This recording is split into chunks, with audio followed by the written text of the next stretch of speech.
Welcome to another Throwback Thursday. Now, we're not going to go back as far as we have on many other videos that we're going to do in this sort of category. Only a few years, only 2016. It just feels like a film that people need that they don't know much about, or they skipped it, right?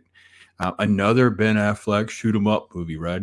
He's trying to pretend to be an action star. This one is really good, and I'm revisiting it because on Talk Hard we have a J.K. Simmons tribute because it's J.K. Simmons' birthday this month, and I thought, well, let me double dip here because I wanted to rewatch Accountant, which I love J.K. Simmons in.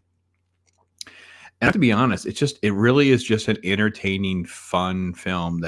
So Affleck plays character Christian Wolf, who's basically an Asperger math genius, who we have a backstory of him. Just he's got a military dad. It's a broken home. Dad is sort of like has this abusive military approach to raising him and preparing him for the world. And in our real world, we see him in action being hired by this company that's run by John Lithgow's character. And it's trying to figure out these books. There's like this big audit that's going on. He discovers this problem, right? But because of his autism, the type of autism that he has, he can't let things go unfinished. So he's hired to do this audit, and he meets Anna Kendrick's character. She's a sweet little accountant there who's been up all night trying to prepare for him and that kind of thing. And it really is just a sweet. Her name is Dana. Anyway, within hours, he's figured out that $61 million has been embezzled, right? And he's very proud of himself, but he's not completely done, right? Now, what the twist is the money's going to be put back, and a hit is going to be put out on both of them because they're trying to cover their tracks of how they're manipulating their books, right?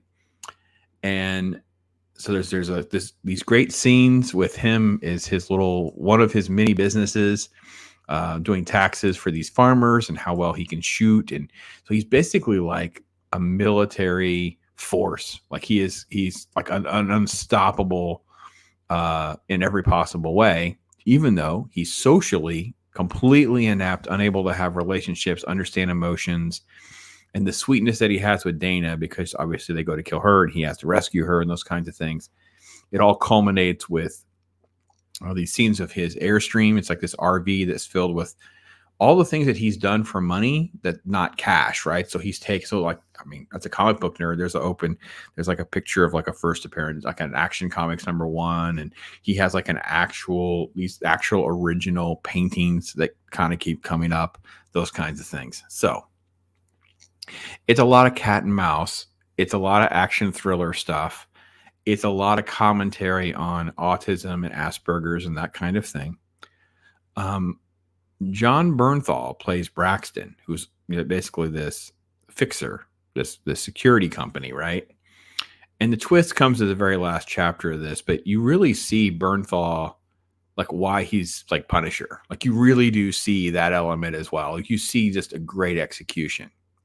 Now, I mentioned J.K. Simmons. How does J.K. Simmons fit into all this, right? So amongst these subplots, and I know I've laid this out to be way more complicated or not interesting as it is. I assure you, it is really woven together very, very well. J.K. Simmons is this high-profile Treasury agent, and he's bringing in a new person, which basically is a replacement because he's going to retire. But he has one more case. He has one more case that he's got to figure out. He brings her in. Her name is Mary Beth, and they're unpacking how to figure out who this accountant is. And they understand Jeffrey Tambor was in the mafia. He's a bookkeeper for the mafia. He had trained the accountant, Ben Affleck's character, because they were incarcerated together. He's a genius at laundering money. They have photos or pieces of photos, those kinds of things. And about the time they figure out who he is and where he is, there's all these little nods along the way. And then you get J.K. Simmons recounting this revenge story where the Christian Wolf character snapped and he taken on the mob and what had happened, and he walked in on this situation because they were listening to these mobsters. And it's a scene about, you know, it's if you Google it on YouTube, you'd see the actual scene. It's called, you know, Are You a Good Dad scene. And J.K. Simmons knocks it out of the park. And you see the dynamic elements of Affleck's character, because this not just violent, like just insanely unstoppable, you know, person. It's crazy. So the film has all sorts of great setups and callbacks. They have a decent twist. I think it not quite as, you know, shocking.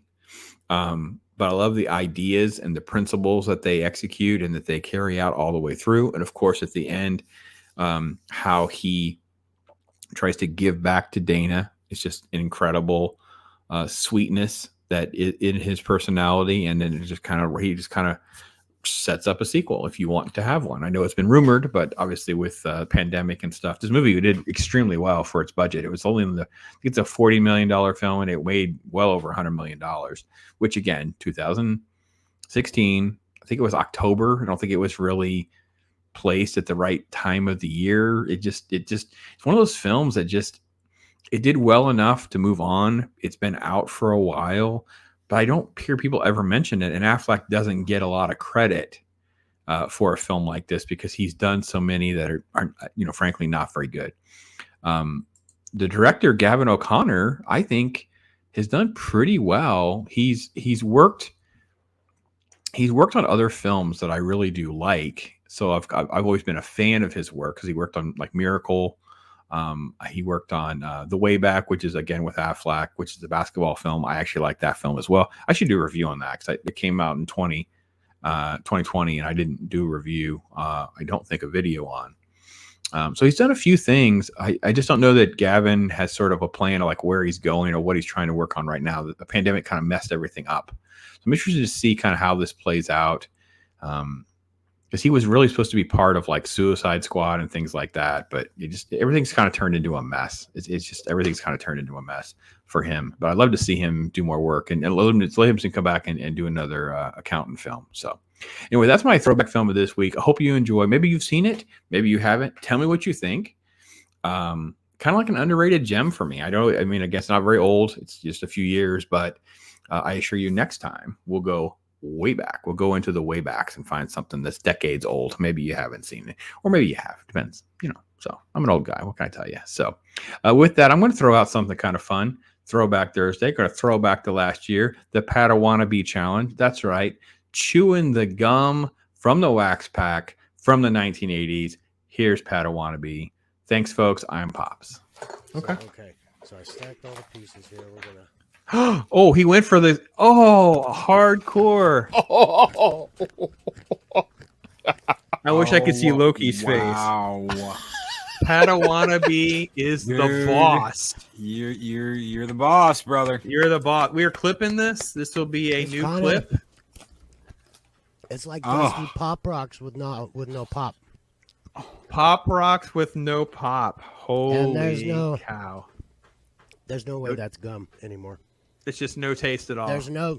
It still tasted like chewing gum. But there's no, you're a soldier, brother. It just turns to dust. There's no all I can say to that is not staying.